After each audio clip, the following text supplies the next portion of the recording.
আসসালামু আলাইকুম রহমতুল্লাহি বারাকাতু। দর্শকবৃন্দ, এইমাত্র ইফতার করলাম এবং তারপর কয়েকটা ভিডিও দেখে, কয়েকটা স্টেটমেন্ট দেখে এবং বিশেষ করে আসামের মুখ্যমন্ত্রীর বাইকটা দেখে আমি ভাবলাম যে আপনাদের সম্মুখে এক্ষুনি এই মুহূর্তে কিছু কথা বলা উচিত।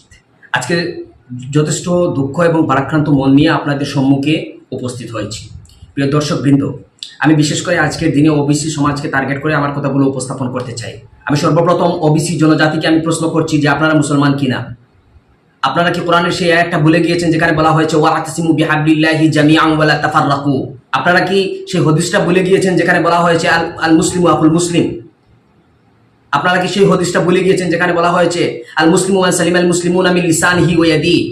আজকের দিনে আপনারা যে স্টেপ নিচ্ছেন, আপনারা যে বিভিন্নভাবে যে ইউনিটি গঠনের মাধ্যমে যে রাস্তার দিকে এগুচ্ছেন, সেই রাস্তাটা আপনাদেরকে কোথায় নিয়ে যাবে এবং আমাদের সেই জাতিটাকে কোথায় নিয়ে যাবে সেটা কি কখনো আপনারা চিন্তা করেছেন? আজকে যে আপনারা বিভাজনের শিকার হয়েছেন, সেই বিভাজনের ফলস্বরূপ একদিন এই জাতির কি অবস্থা হতে পারে সেটা কি আপনারা কখনো ভেবেছেন? যতক্ষণ পর্যন্ত কোনো জাতি নিজেকে গোলাম হিসাবে স্বীকৃতি দেয় না, ততক্ষণ পর্যন্ত সেই জাতিকে কোনো অপশক্তি, কোনো নেতা, কোনো রাজনৈতিক পার্টি, কোনো দেশের কনস্টিটিউশন তাকে গোলাম হিসাবে স্বীকৃতি দিতে পারে না। কিন্তু যখন কোনো মানুষ, কোনো জাতি তাকে নিজেকে সে গোলাম হিসাবে স্বীকৃতি দিয়ে দেয়, যখন সে নিজেকে ব্যাকওয়ার্ড ক্লাসে সে পরিগণিত করে, তখন ইজিলি তাকে ব্যাকওয়ার্ড ক্লাসে ঠেলে দেওয়াটা খুব সহজ হয়ে যায়। আমি আজকে ওবিসি জাতির এবং ওবিসি লিডারদের দৃষ্টি আকর্ষণ করে আমি বলছি যে প্রাক স্বাধীনতার সময় আমরা দেখেছি যে আমাদের সমাজের একাংশ মানুষকে সমাজের ব্যাকওয়ার্ড স্টেজে ঠেলে দিয়ে তাদের উপর নির্যাতন চলছিল, অর্থনৈতিক সামাজিক চতুর্দিক থেকে তারা বঞ্চিত ছিল এবং সেই যে চিরাচরিত রীতিনীতি সেটার প্রভাব আজও কোথাও না কোথাও কোনো না কোনোভাবে আমাদের প্রায় দৃষ্টিগোচর হয়ে থাকে। আজকের দিনে আমরা এই যে ইউথ মুসলিম হিসাবে, এই যে ইউথ সিটিজেন অফ ইন্ডিয়া হিসাবে আমরা এটা আমাদের আপাদ মস্তক দিয়ে আমরা ট্রাই করছি, আমাদের জীবন দিয়ে আমরা এটা চেষ্টা করছি যাতে আমাদের মধ্যে যে ডিসক্রিমিনেশনটা আছে, যে ডিভাইডেশনটা আছে, মাইমাল ওবিসি, এমওবিসি এবং সাধারণ মুসলিম, এই যে বিভাজন যেটা আছে সেটাকে সরিয়ে দিয়ে আমরা যেন মুহাম্মদ সাল্লাল্লাহু আলাইহি সাল্লামের উম্মত হিসাবে আমরা যেন একজন সাধারণ সমপর্যায়ী মুসলিম হিসাবে আমরা নিজেকে নাম লিখাতে পারি এবং সমাজে যেন একটা নির্ভরযোগ্য এক সমাজ গঠন করতে পারি একজন সাধারণ মুসলিম হিসাবে।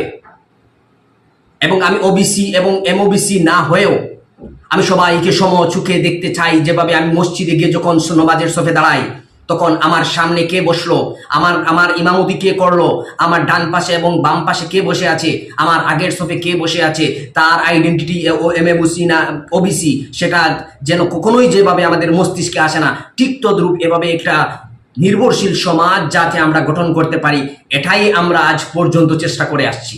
কিন্তু আজকে ওবিসির ভাইয়েরা যেভাবে আজকে সাধারণ মুসলমানদের সাথ ছেড়ে দিয়ে আজকে নির্দিষ্ট কিছু কুলাঙ্গার দলালদের পরিচালনায় পড়ে আপনারা যেভাবে জাতির বিরোধী নীতি অবলম্বন করছেন, জাতিকে পুঙ্গ করার যে পায়তারা করছেন, আপনাদের দৃষ্টি আকর্ষণ করে করজোর অনুরোধ জানাচ্ছি আপনারা সেই জাতিটিকে পুঙ্গ করবেন না।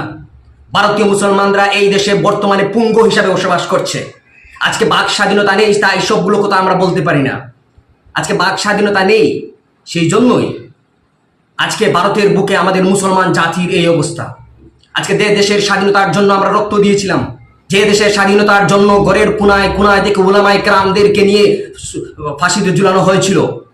বছরের পর বছর যে উলামায়ে কেরামরা দেশের স্বাধীনতার জন্য কারাবরণ করেছিল, যে দেশে আমাদের তাজমহল রয়েছে, লালকেল্লা রয়েছে, কুতুব মিনার রয়েছে, সেই দেশে আজকে আমরা সংখ্যালঘু এবং আজকে আমাদের উপর অর্থনৈতিক, সামাজিক, রাজনৈতিক চতুর্দিক থেকে আমাদের উপর অ্যাটাক হচ্ছে এবং আজকে আমরা রাডারলেস এক জাতি হিসাবে পরিগণিত হয়েছি।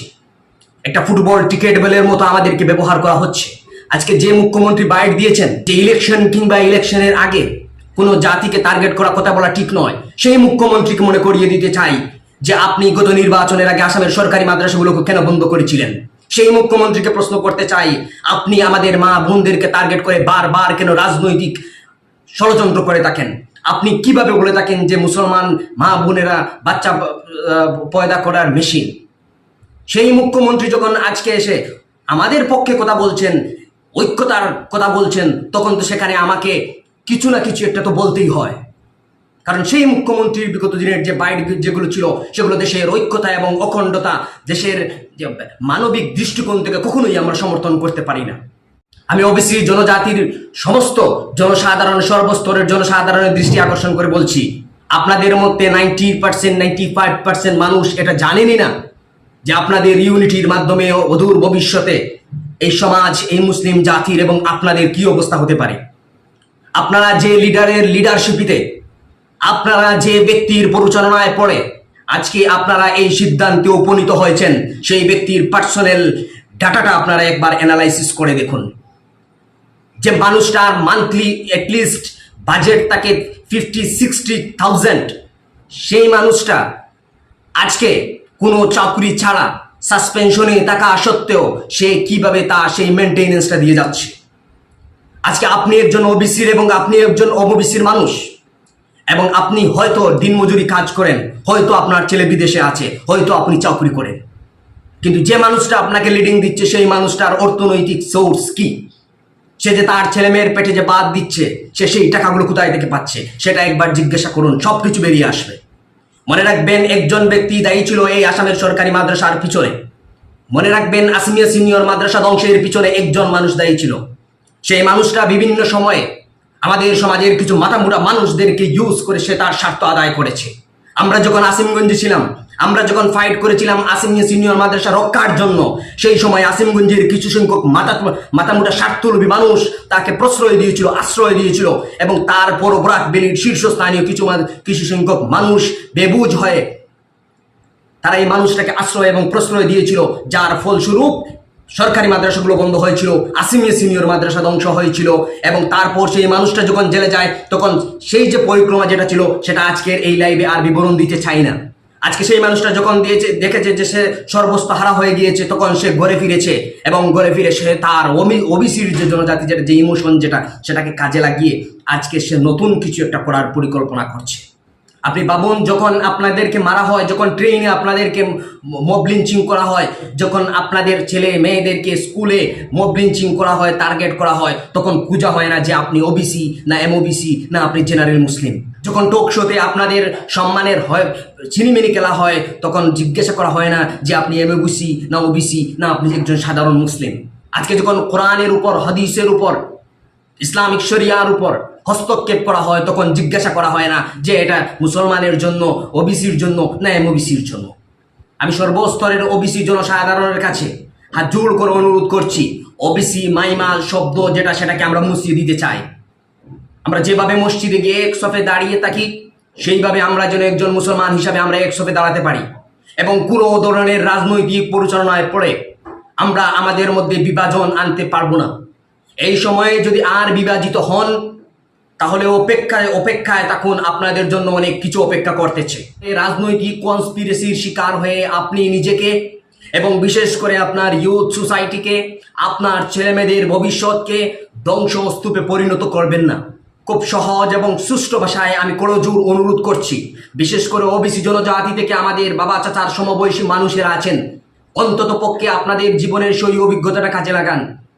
আজকের দিনে কোথাও কেউ টার্গেট করে না এমওবিসি ওবিসি কম জাত বলে, এবং আপনারা পুনরায় সেই পুরনো রীতিনীতিটাকে হাওয়া দিচ্ছেন, পুনরায় সেই ইউথ সোসাইটির মধ্যে ওবিসি শব্দটাকে আপনারা সংমিশ্রণ ঘটাচ্ছেন, এবং এক সময়ে আপনার ছেলেদেরকে স্কুল, কলেজ, মসজিদ, মাদ্রাসা চতুর্দিকে টার্গেট করা হবে যে তুমি কম জাত বলে।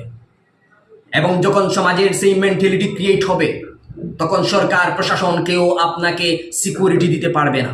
একটা জাতিকে ধ্বংস করার, ব্যাকওয়ার্ড ক্লাসে ঠেলে দেওয়ার জন্য এটাই যথেষ্ট যে তার মনে এটা ঢেলে দাও যে তুমি ব্যাকওয়ার্ড ক্লাস থেকে বিলং করছো, তুমি দুর্বল। যখন তোমার ঘরের মধ্যে কেউ প্রবেশ করে তোমার ভাইয়ের মধ্যে ডিসক্রিমিনেশন করে দেবে, তোমার ঘরের মধ্যে হস্তক্ষেপ করার চেষ্টা করবে, তখন মনে রাখতে হবে যে তুমি গোলামি থেকে বেশি দূরে না। সুতরাং সেই দুর্বলতাটাকে ভুলে গিয়ে আজকে আপনাদের কাছে করজোর অনুরোধ করছি, এই জাতি এবং এই জাতির ভবিষ্যৎ সুরক্ষার স্বার্থে আপনারা সমস্ত মুসলিম জাতি এক হয়ে ঐক্যতার মাধ্যমে দেশের হিন্দু, মুসলিম, খ্রিস্টান, জৈন সবাইকে এক নিয়ে ইন্ডিয়ান কনস্টিটিউশনকে বাঁচানোর লক্ষ্যে আপনারা নিজের ভোট দান করুন। আমাদেরকে মন মানুষের প্রয়োজন যে সংসদে দাঁড়িয়ে দেশের অপসংস্কৃতির বিরুদ্ধে কথা বলতে পারে, দেশের যে ডিসক্রিমিনেশন চলছে সেটার এগেনস্টে কথা বলতে পারে। আমরা জিন্নাকে দেখেছি আর আমরা মৌলানা আবুল কালাম আজাদকে দেখেছি। আজকে আমাদের মধ্যে জিন্নাও আছেন, মৌলানা আবুল কালাম আজাদও আছেন। আমরা যদি জিন্নাকে সাপোর্ট করি তাহলে 1947-এর 14ই অগাস্টের সেই ইতিহাসটা আপনারা পড়ে নিন। আর আপনারা যদি মৌলানা আবুল কালাম আজাদকে পড়েন তাহলে আপনারা এই দেশের ঐক্যতা, এই দেশের হিন্দু, মুসলিম, খ্রিস্টান, জৈন এবং ইসাই তাদের যে ভাইচারেগি, তাদের যে ঐক্যতা, সেটার ইতিহাস আপনারা একবার দেখে নিন এবং যে সমাজে আপনারা আছেন সেই সমাজ থেকে আপনারা অবজার্ভ করতে পারেন। সাধারণত আজকের দিনে অন্তত দলাল টাউট এইগুলো থেকে আমরা দূরে থাকি। এইগুলো নিয়ে কথা বলার সময় আমাদের নেই এবং আমাদের সময় আমরা এরকম কিছুমাত্র সমাজের টাউট বা কিছুমাত্র আবর্জনা, নমরুদ, ফেরাউনের বংশধর নিয়ে কথা বলে আমরা আমাদের সময়কে নষ্ট করতে চাই না। কিন্তু আজকে যখন আপনাদেরকে সেই মিথ্যাবাদী তার পরিচালনায় দিয়ে তার রাজনৈতিক কনস্পিরেসির শিকার সমস্ত জাতিকে গ্রাস করে ফেলেছে, তখন মনে করলাম যে আমার অন্তত পক্ষে আইডিওলজি এবং আমার ওয়ার্ডসগুলা আপনাদের সম্মুখে এক্সপ্রেস করা অত্যন্ত প্রয়োজন। তাই এই ভিডিওটা বানালাম।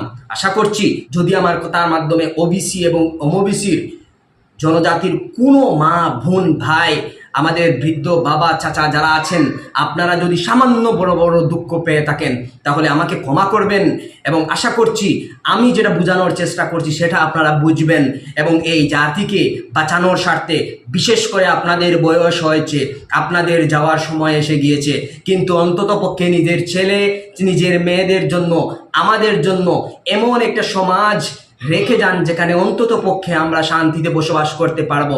এটা আপনাদের কাছে করজোর অনুরোধ জানাচ্ছি। আজকে যে সমাজটা আপনারা আমাদের জন্য রেখে যাচ্ছেন সেটা বসবাস করার যোগ্য না। সেখানে ধর্মীয়, মানবিক স্বাধীনতা নিয়ে আমরা বসবাস করার মতো যোগ্য সেই সমাজটা না। আমরা আপনাদের কাছে অনুরোধ করছি, করজোর মুসলিম সমাজের আজকের যারা রাহবর আছেন, আপনারা সেই দালালদেরকে, সেই মুনাফিকদেরকে, জাতিকে বাঁচান এবং আমাদের জন্য, আপনাদের ছেলেমেয়েদের জন্য আপনারা অ্যাটলিস্ট এমন একটা সমাজ দিয়ে যান যেখানে আমরা অন্তত পক্ষে শান্তিতে আমাদের মৌলিক অধিকার নিয়ে আমরা বসবাস করতে পারি। এই আশা এবং প্রত্যাশা রাখছি। ধন্যবাদ। আসসালাম।